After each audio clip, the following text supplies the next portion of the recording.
If you find that by the time you get your next paycheck, you have insufficient funds, that's a warning sign. If you have overdrawn in your bank account, that's a warning that you're not really managing your money.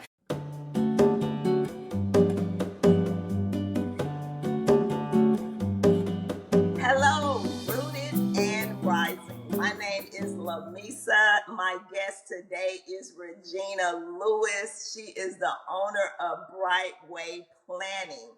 I just want to welcome you and thank you for coming on and spending just a little time with us this afternoon. Hello, hello, hello, everyone. Hi, Lamisa, and thank you so much for having me. As you stated, I am Regina Lewis, the CEO of Brightway Planning and Lifestyle Guidance. Happy to be here with you today. So, getting deep into Brightway Planning, a financial planning and lifestyle guidance business. How did you get started? Oh, wow. Well, actually, I worked for the federal government for 40 plus years in finance. So, doing while I was working, I kind of would help people on the side with their finances. They had questions as I learned because I've always been intrigued by finance. I've always read books, studied it. I was just always interested in finance. So as time went along and I was helping people with their finance, I kind of did it on the side. And then when I retired, I said I could, start a business in it. And so that's kind of how I started Brightway. And I didn't want to call it so much financial. So that's why the title Brightway Planning and Lifestyle Guidance, because I believe that when you are working on your finance, it helps you with your lifestyle. True. What's the biggest misconception people have about financial planning? When it comes, what I found in dealing with people in their finances, they're kind of like out of sight, out of mind. You know what I mean? Because people think that I'm already not doing well with my finances, so if I don't really think about it, then it's kind of like gonna go away, and it doesn't. And what happens is it becomes a cycle for people. They kind of like it's kind of like they're trying to just stay on, just make it from day to day, and they don't realize that if they did the things to put them in a better financial position, then it won't become so overwhelming to them. It'll help them understand what they need to do on a day. And one thing that I've learned, especially when you're dealing with African American people, it's not like we we've not had the opportunity where we sat around the table with families and talked about finances. It was kind of like taboo. And so that's trying to kind of transcend it throughout the years where people didn't really want to talk about their finances. So they kind of like shied away from it. So with the misconception, what I think is you have to address it head on, because when you address it and you kind of look at where you are, then it kind of gives it, not kind, it will give you a peace of mind when you start looking at your finances and seeing what you need to do to be better. So, Yes.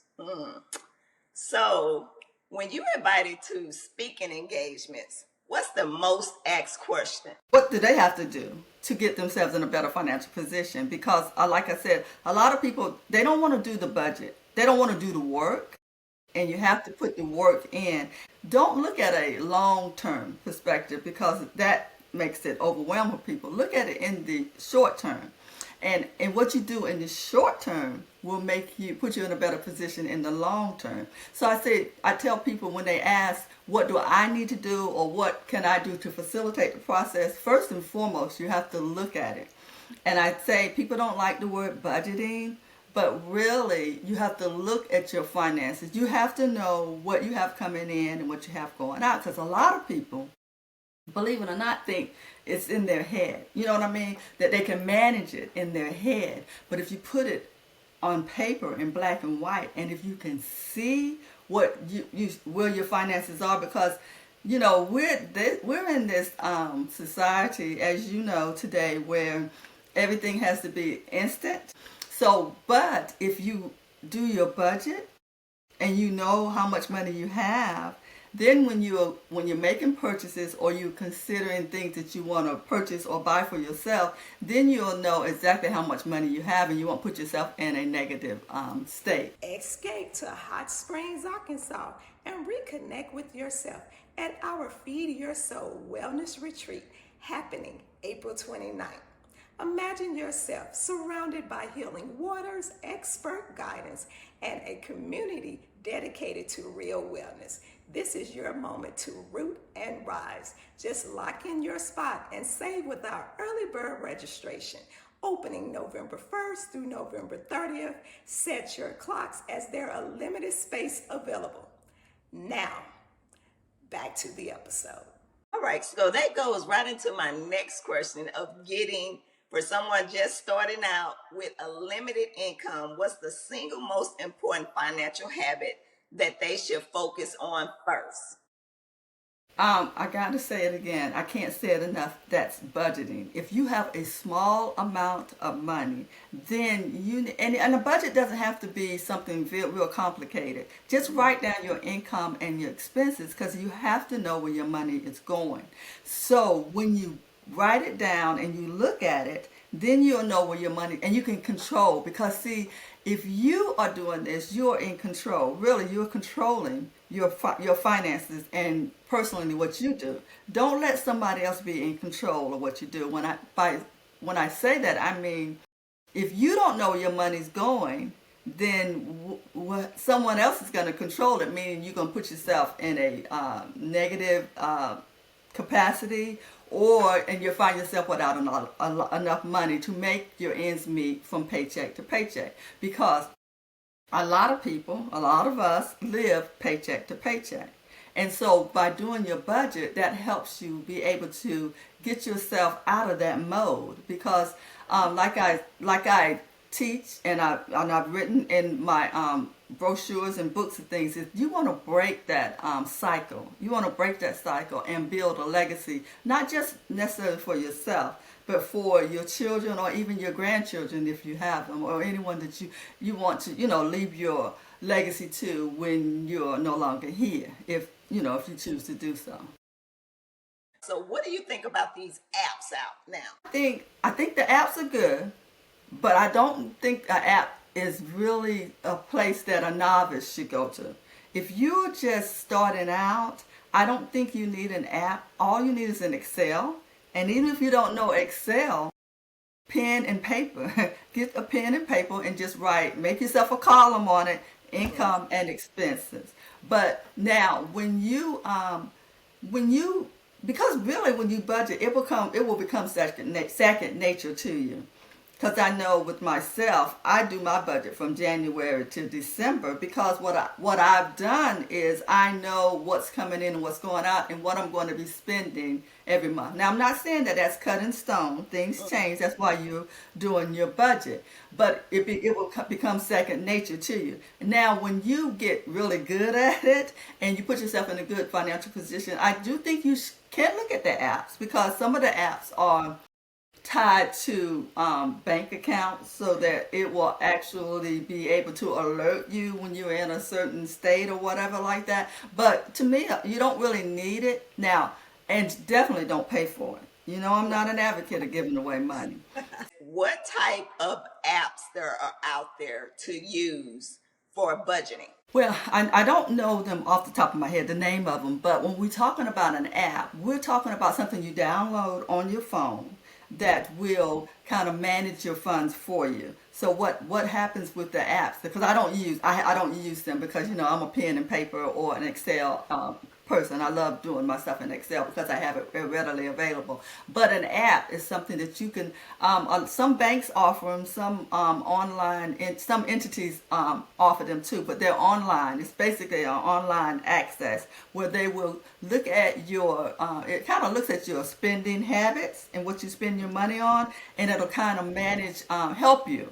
Because I don't think you should rely on anything technology without having your your hands on it yourself. But it'll help you manage your funds, like what's coming in and what's going out. So yeah, that's basically what apps are.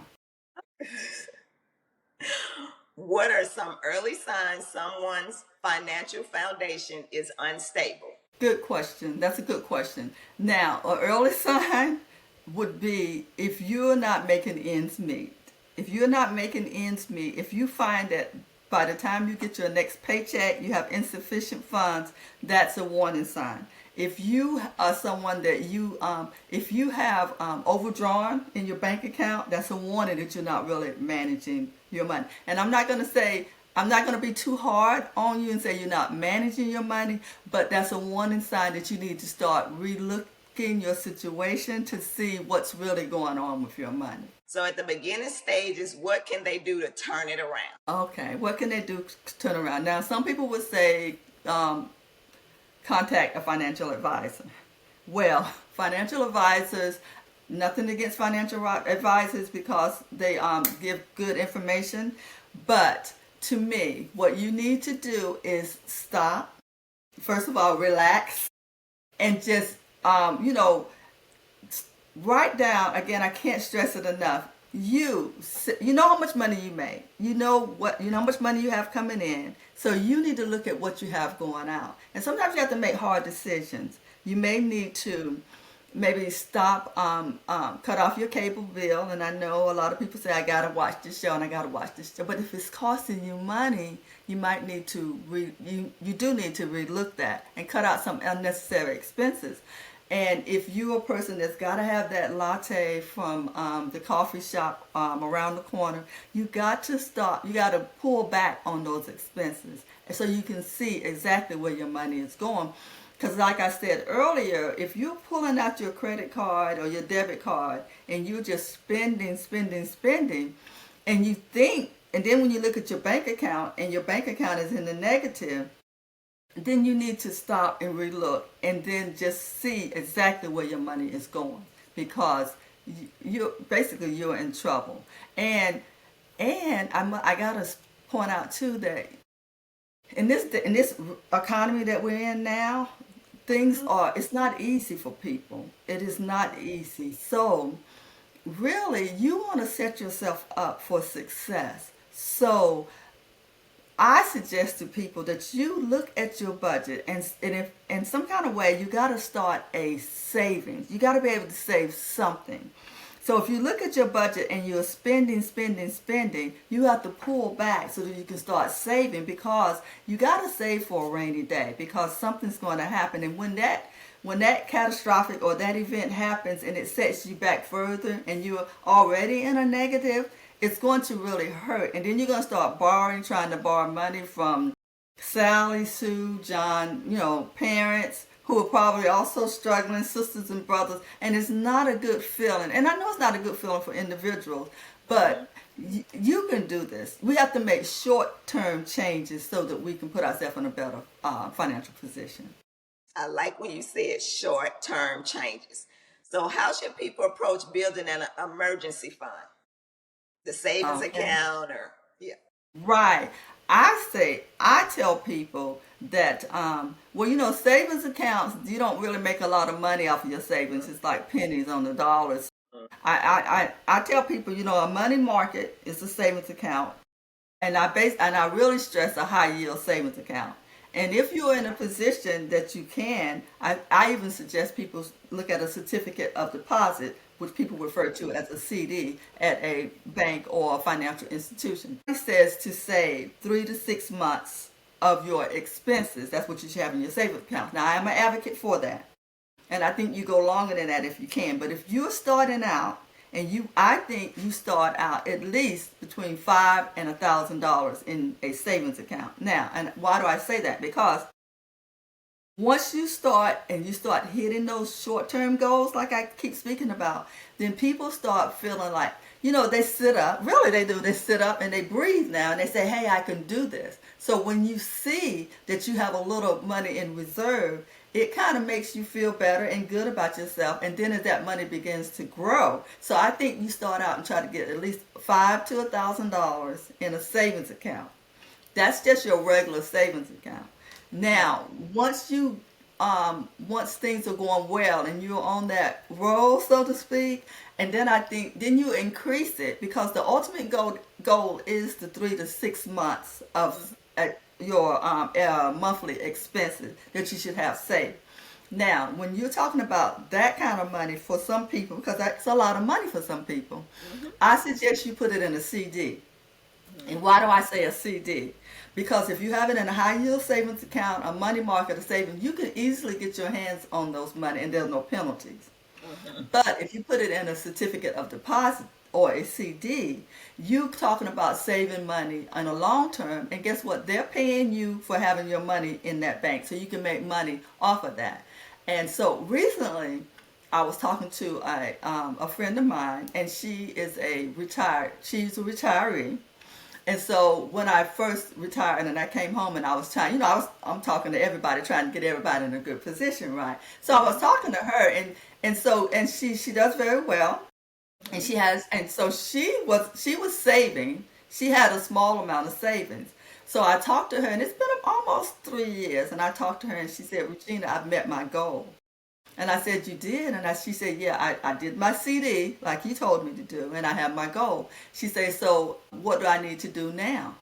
And so we started talking and having a regular conversation, and I told her that, do you have, she's got a CD, and it's a really good CD. It's like a six-figure CD, so she's done really well of Yeah. saving in her CD. The banks could probably be paying her, I don't know, about $300 or $400 or more each month. That's free money that she's Mm-hmm. making by having that CD. So I told her, I said, so we talked a little bit more, and I said, well, how is it, with you and your husband? The house is paid off.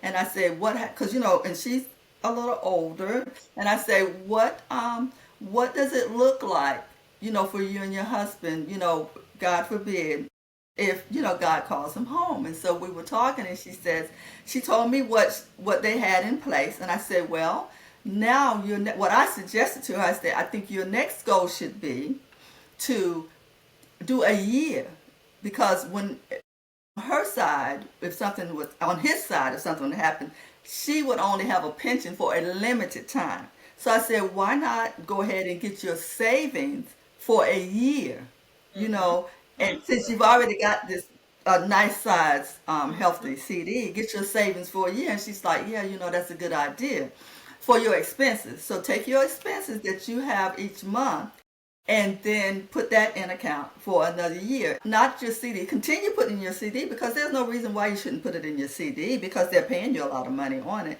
But do another, like a high yield savings account, because she was like, I don't want to put my money in the stock market because I don't want to lose my money. And I Mm-hmm. started laughing, because I think the stock market is not for everyone. So I Right. said, okay, then just do a longer term savings for yourself. So if God forbid something happens, you have that year that you don't really have to worry, because immediately you start thinking about what am I going to do. But you okay, just having that little extra will give her a little bit more comfort, I think, if something were to happen. Is it a time limit? How much money, the ones that you have experienced, how much money that you would have to put in to open it? That's a good question.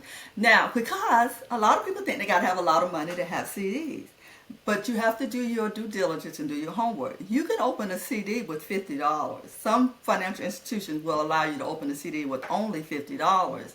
Now, and there are different types. You have to, like I said, do your due diligence to see, because the reason why I say CDs, they're still paying a moderately fair amount of interest on your money. So they are a good vehicle. They continue to be a good vehicle in this date and time. So I say you take your $50, and what you do is you add to it each month. So you would open it with $50, and it's called compounding interest. And so you would put a little bit more money in there each month. And then what happens is the financial institution will pay you interest on the money that you have in that CD. If you just starting out, they have 6 7 month CD. So that means they're not holding your money for a long time. So do a 6 or 7 month. But if you know you want to do something for a long term, I've seen them go up to, like myself, I have one that's a 7 year CD that will mature in 7 years. Now the reason why I say CDs is because you can't get your money, you can't get that money, you can't get to that, it's your money, of course you can get to your money at any time, but not without penalty. Mhm. So you don't want to be penalized for getting your money, just like in your retirement accounts that you have. You don't want to incur a penalty for getting your money. So sometimes when you know you're going to be penalized, what do? You kind of think about it first But if you have it in the savings and there's no penalty, you just go out and just get that money for whatever reason, But if you have it in a CD, so again, you can get a 5, 6, 7 month CD. They have them for a year, 18 months, 2, 3, 5 years, and they'll pay you interest on that certificate of deposit. What is financial stress? It depends on the individual and at what level. Even trust me, even rich people are stressed over their finances because they know what it has taken to get in that position. But when you're talking about everyday people, I think people are stressed because they just can't make it. They can't make it, and they can't see their way and see their way out and figure out what they need to do to get themselves in a better financial position. So, and sometimes, and it becomes, what's crazy? It becomes like norm to some people, and you don't even realize that you're stressing. And you know what I mean? Because every day, every month, you're just trying to figure this out, and then it's crazy though. It becomes a lifestyle, and so you don't want that. You don't want that. If it can be rectified, and it can. And I tell people all the time, if you're at your bottom, the only place you can go is up. So start. So start. Just look at it. And sometimes you might have to get a second job. You might have to get a second job just again for that short time period to get yourself out of debt so that you can be stress free. And yeah. Feeling stuck in your wellness journey? You're not alone. That's why I created the Embodiment Collection. This collection includes 8 digital products we've created to help you embody these traits and connect with your best self. You can buy one, mix and match, or purchase the deluxe, which includes all embodiment guides. Head to LamisaWellnessCollective.com/store or click the link below to shop now. Let your wellness transformation start today. Now, back to the episode. What are some practical steps people can take to reduce financial stress? So, talk about your classes that you have. Yeah, good question. I first of all take my class or contact me or take a class so that you can learn because an instructor or someone that knows finance can make you think about some easy and simple processes that you can take that you probably weren't even thinking of because you're just grinding trying to make it. So when we stop and I say, listen, so once you take a class and you do the things in the class and start small, you don't have to, listen, it took years to get yourself where you are today. So it's going to take some time to get yourself in a better financial position. So don't think this is going to happen overnight, but it will get better. So take a class, do the work that is suggested to you. And to me, okay, if you know your credit cards are maxed out, then what you need to start doing is working on your credit cards. So you got 3 or 4 credit cards. Look at the one that you owe the most on. And then when you get extra money, start paying that debt down. And when you pay that debt off, take that money and put it on your next bill. It doesn't necessarily have to be a credit card, whatever you owe. And then they call it like a snowball effect. But I'm saying it's just simply managing your money. So you'll take that that money and then pay off your debt. And then so once you get your debt paid down, don't, you know what I mean? If you know that you've gotten yourself in trouble, I don't like for people to cut up their credit cards because that will lower your credit score. And I know we don't have a lot of time for that. That's a whole nother conversation that we could probably have in the future. But you need to probably maybe use 1 or 2, but I would say 1, until, because you just got yourself in a better financial position, and put those other 2 or 3 that you have in an envelope in your drawer on the bottom, and don't use those. But you need to use one of them. But there again, then you can talk to a financial advisor, someone like myself, and I can kind of show you and walk you through and get you a buddy. Somebody that's going to help you, that you can trust and that you like, that will give you good, solid advice. so that you can have a conversation with them. Because a lot of times when we're sitting trying to do it on our own, we do get frustrated. But if we got a buddy or even a personal financial advisor that's not going to charge you a lot of money though, then you want to, you know what I mean, work with those. And those are some of the things that I think that you can do to at least start, working on your finances so you can be in a healthier position. Yes, ma'am. What's the relationship between your mindset about money and your ability to grow wealth? Okay. Another good question. So when I taught my class, or when I teach my class, I have individuals. I give them a piece of paper, and it says old mindset, and I tell them to take that and rip it in half, rip it up, and discard it to the side, because we're going to get rid of that old mindset. Because that's what limits a lot of people, by having your old mindset. So we can have a new mindset. First of all, it's not as hard as you think it is, and you don't think that you're going to be overwhelmed and have a hard time getting through this process. So, and when you want to create wealth, and don't think when people think wealth, they think wealthy, they think millionaire. You're not going to be a millionaire. You can be a millionaire, especially, and I try to teach people that in this day and age, that you can be a millionaire. But if you're struggling financially, don't be thinking about you want these get rich quick schemes. Take it slow and easy. This is not the one that's swift, that makes it to the end. It's one that goes slow and steady. When you're creating your wealth, you don't want to get, like I said, don't buy into these get rich quick schemes. Look at what's going to work for you and take it slow. Take it slow so that you can create wealth, because there are numerous things that people can do to create wealth for themselves. And it's not always a big bank account, because, there's real estate and, other vehicles out there that people can do to create wealth for themselves. But if you're struggling and you're not there yet, then don't try to get there too swiftly. Right.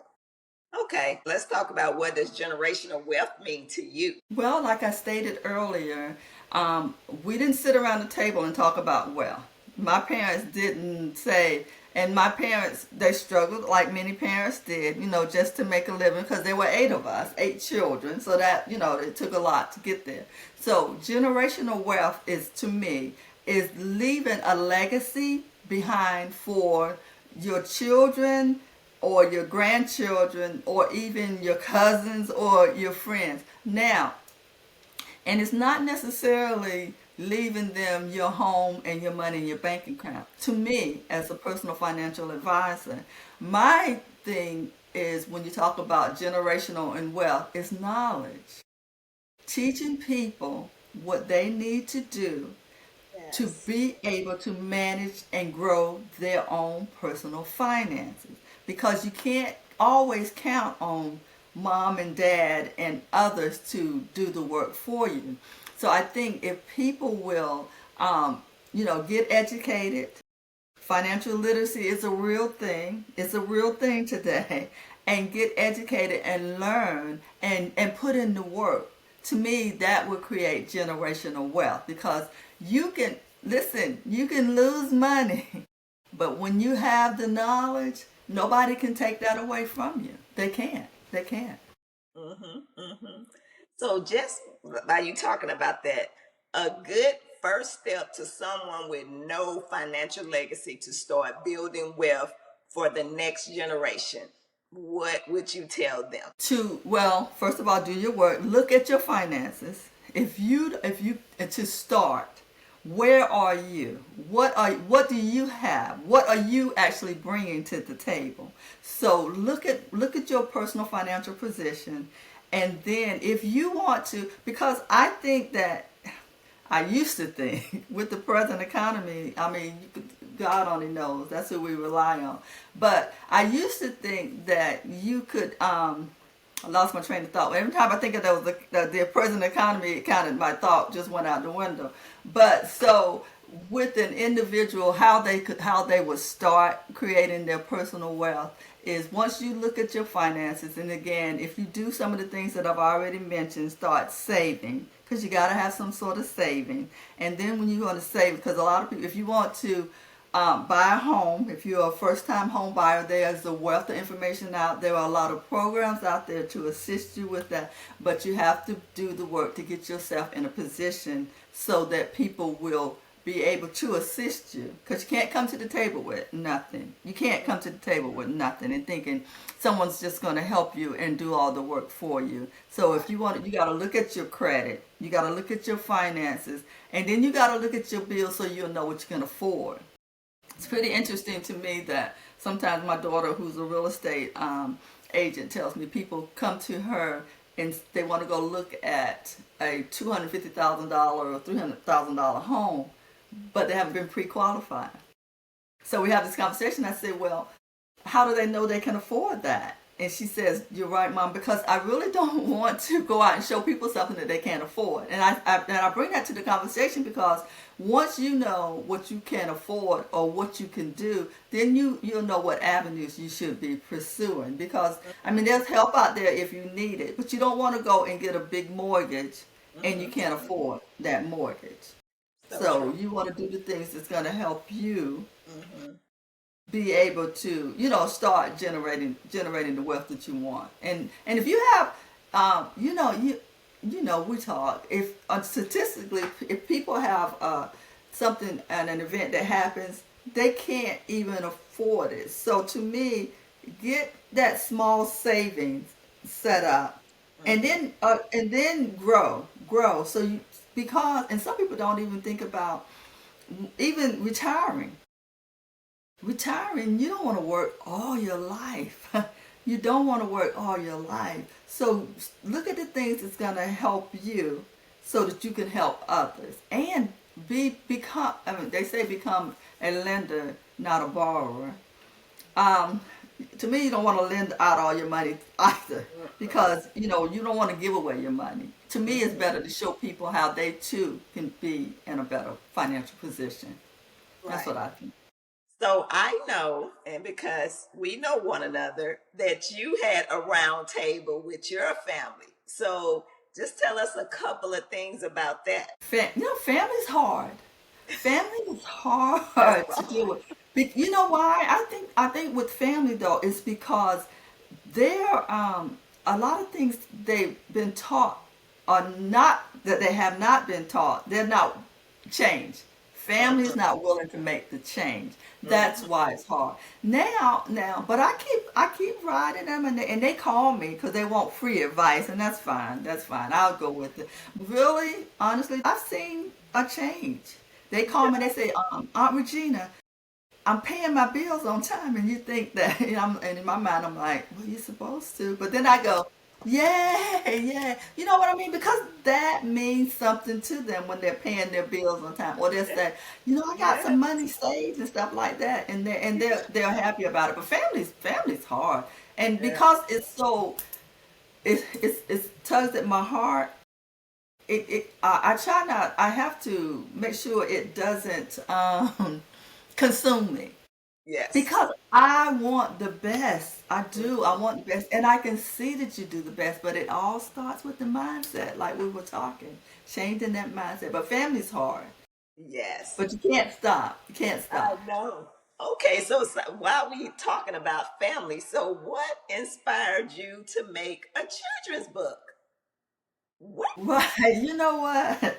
I was thinking, first of all, I see a lot of people doing children's book, and I said, wow, that must be something there. So, but anyway, and I am so glad that I wrote Money Doesn't Grow on Trees.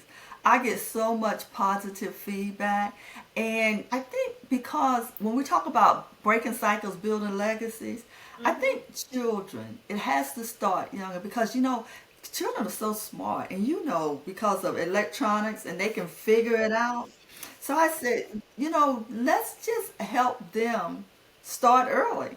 And they love my grandchildren. I have three grandboys. Hmm. They love money. I've actually started savings accounts for them.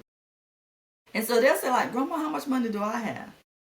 And so, funny story, my oldest grandson had broken something with his father, and his father said, "You're going to pay for it. You're going to pay for this with your money." And he got so sad. He was near tears because he didn't want to spend his money. So, that kind of helped me think, kids, they know the Yeah, value of money. yeah. So just, kind of help. And then with the book, I thought parents would read it with the children. And so Mhm. even parents will be able to realize too that they too can save money if they're not, and then they can help the children save money because I think it should start younger now. And it's Yes. and it's and it's not real complicated. It's all about taking that tooth fairy Christmas money, birthday money, putting it in the bank and watching it grow because listen, it's been out there for years. It's just taken us a while to really jump on that bandwagon, and to I get know. because No. it's crazy to me. It's crazy to me, but I love it. I love it. Yes. It's been great. The book has been well received. So Yes. Yes.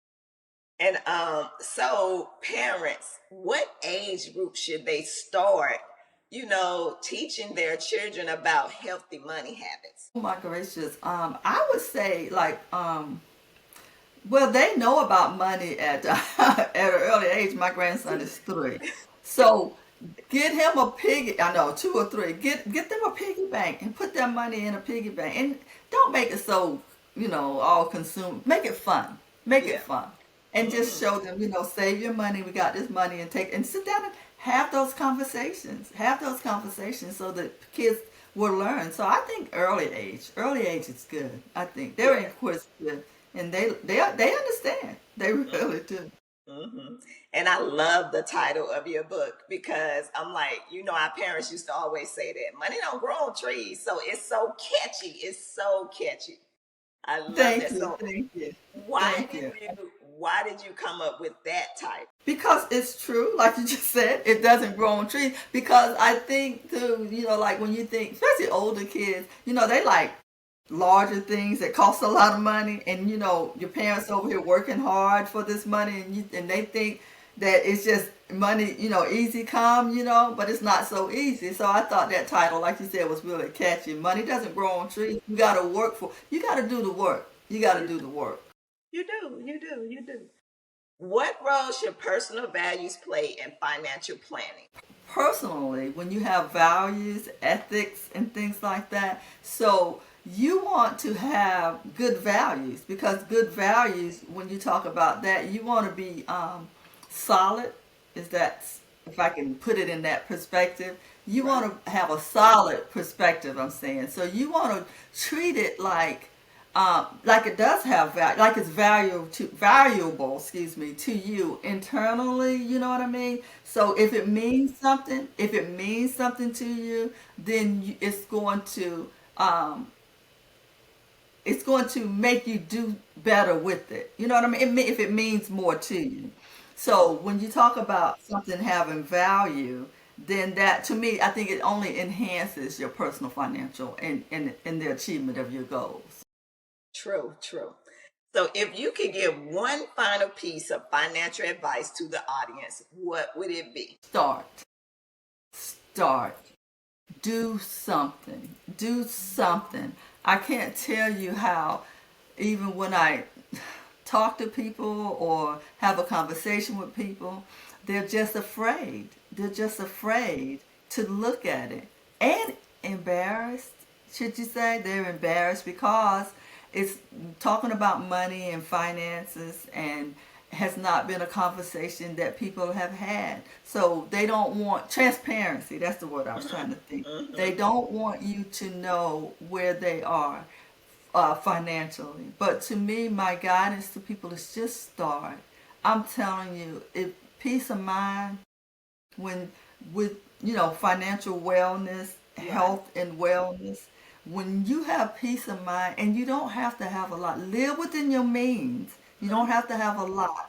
But if you want to have peace of mind with your finances, that it makes a big difference. And Yeah. like I said earlier, you don't want to work all your life. So Hmm. just start. Do something. Write it down. Put it in, what is it, the word said? Write the vision and make it plain. Write it, put it down, and look at it. Just start. That's my and don't be afraid. Don't be Yeah. afraid because you're not alone. If someone else has been where you are, they Mm. have. They've been where you are, and they pulled them up, themselves up by their bootstraps, and they're doing better. And so, yeah, start. Okay, where can people find you, your products, and your services? Okay, so I do have a website which I need to, get more, but I have a website, brightwayplanning.com, and you can reach me at brightwayplanning at gmail.com. And actually, what else? Facebook. You can reach me on Facebook or on Instagram. So yes, those are the multiple services that you can, social media that you can use to contact me and reach out to me. So, Regina, it has been so wonderful having you on. We will put your information down in the show notes because this was just a tidbit of the information that I know you have that you can provide to one. So, we just want to thank you. We appreciate you coming on, and you have a wonderful day. Thank you. Thank you for having me. I love you, my sister. Yes, sister.